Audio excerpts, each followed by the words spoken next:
சுதந்திரம் என்பது சும்மாவா வந்ததே. பிளாசி முதல் செங்கோட்டை வரை உரை ஓவியம் என்பது சும்மாவா வந்ததே. விவசாய குத்தகைதாரர்கள் கூடாக்கள் தங்கள் அப்போதைய கோரிக்கைகள் நிறைவேற்றப்படும் என்ற வாக்குறுதியின் கீழ் கிளர்ச்சிகளை நிறுத்தி கொண்டார்கள் என்று சொன்னீர்கள். அவர்கள் ஒட்டுமொத்த பிரிட்டிஷ் அதிகாரத்தையே தகர்த்து எறிய போராடவில்லையா தாயே? ஆம் மகனே, கிளர்ச்சியில் ஈடுபட்டவர்கள் தங்களுடைய அப்போதைய கோரிக்கைகள் நிறைவேறியதும் பிரிட்டிஷாருக்கு எதிரான கிளர்ச்சியை கைவிட்டு விட்டார்கள். அவர்களுக்கு சுதேச ஆட்சியாளர்கள் என்பது குறித்தோ சர்வதேச அரசியல் நிலவரம் என்பது குறித்தோ விழிப்புணர்வு பெரிதாக ஏற்படவில்லை, ஏற்படுத்தப்படவும் இல்லை. அதெல்லாம் மன்னர்களின் வேலை, தாங்களோ வெகுஜனங்கள் மட்டுமே என்று எண்ணித்தான் அவர்கள் இந்த கிளர்ச்சிகளில் ஈடுபட்டார்கள்.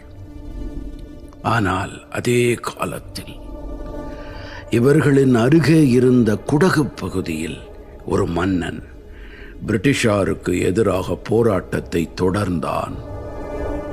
பெரும் படை உருவாக்கி பிரிட்டிஷாரை எதிர்கொண்டான். அவன் பெயர் சிக்கவீர ராஜேந்திரன்.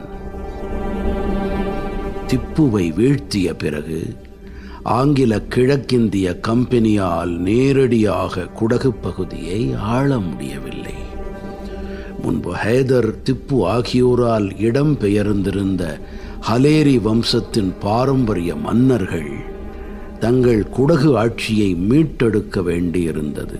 என்றாலும் இந்த ஹலேரி மன்னர்கள் சமரசமில்லா சுதந்திர உணர்வுள்ளவர்களாக இருந்தார்கள்.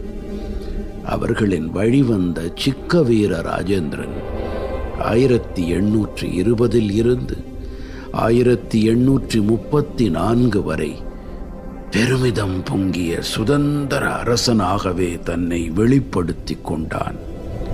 குடகு பகுதியை ஆண்ட ஹலேரி வம்சத்தின் கடைசி மன்னன் எனும் பெயரை பெறும்படி ஆனது அவனது வாழ்க்கை. மிகச்சிறு வயதில் அரசாட்சிக்கு வந்தான். 20 வயதுகளிலேயே ஆட்சிக்கு வந்ததால் சிற்றின்பத்தில் திளைத்தான். திருமணங்கள் பல செய்து கொண்டான். அவன் தனிப்பட்ட வாழ்க்கை வேறு விதமாக இருந்தாலும் அவன் சுதந்திர உணர்வுள்ளவனாய் பிரிட்டிஷாரின் கட்டளையை ஏற்க மறுத்தான். பிரிட்டிஷாருக்கு எதிராக தனது மக்களை ஆயுதம் ஏந்தச் செய்தான். பிரிட்டிஷ் படைகளின் எந்தவிதமான தாக்குதல்களையும் எதிர்கொள்ளும் வகையில் தனது படையை வலுவுடன் உருவாக்கினான். தனது கருத்தோட்டத்துக்கு ஆதரவு திரட்டும் வகையில் பஞ்சாப் அரசின் மகாராஜா ரஞ்சித் சிங்குடன் கடிதப் பரிமாற்றம் செய்து கொண்டான். ஆங்கிலேயருக்கு எதிரான போரில் தனக்கு உதவுமாறு கோரினான். பெங்களூர், மைசூரை மையமாக கொண்ட பிரிட்டிஷ் நிர்வாகத்துக்கும் அவனுக்கும் இடையே தொடர்ந்து மோதல்கள் ஏற்பட்டன.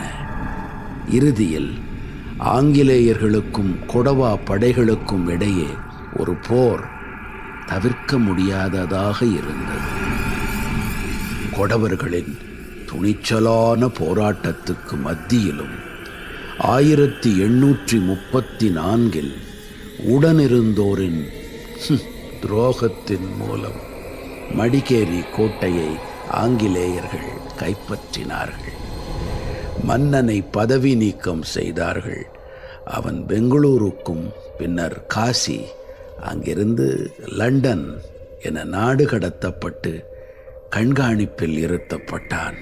என்றாலும் போராட்டத்தை தொடங்கி நடத்தி வந்த குடகு மக்கள் சுதந்திர உணர்ச்சியை கிடப்பில் போடாமல் பல கிளர்ச்சிகளை தொடர்ந்து மேற்கொண்டார்கள். சுவாமி அபரம்பார், கல்யாண் சுவாமி, புட்ட பசவா ஆகியோர் முன்னிலை வகித்தார்கள். இந்த போராளிகள் அனைவரும் குடகு சிம்மாசனத்தின் வாரிசுகள் என்று தங்களை கூறிக்கொண்டு ஒருவர் பின் ஒருவராய் மக்களின் ஆதரவு கோரினார்கள். ஹலேரி வம்சத்தின் பெயரால் ஆங்கிலேயர்களுக்கு எதிரான போராட்டத்தில் மக்களை ஒன்று திரட்டினார்கள். அவர்களுக்கு குடகு அரசின் வாரிசு என்ற உரிய மரியாதையும் அங்கீகாரமும் அளிக்கப்பட்டது. அவர்களின் பின்னே ஆயிரக்கணக்கானோர் இணைந்தார்கள். குடகில் இருந்து ஆங்கிலேயர்களை விரட்டி அடிக்கவும் ஆங்கிலேயர் விதித்த வரிகளை ரத்து செய்யவும் குடவர்களின் சுதந்திரமான வாழ்க்கைக்காகவும் அவர்கள் போராடினார்கள். குடகு பகுதியின் இந்த எழுச்சிகளெல்லாம் 1834 முதல் 1837 வரை நீடிக்கவே செய்தன.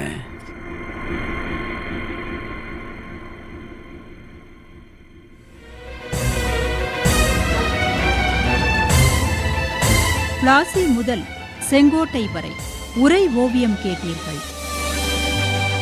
எத்தனை எத்தனை தடியடியை தாங்கினர், எத்தனை எத்தனை செக்கிழுத்து வாடினர்.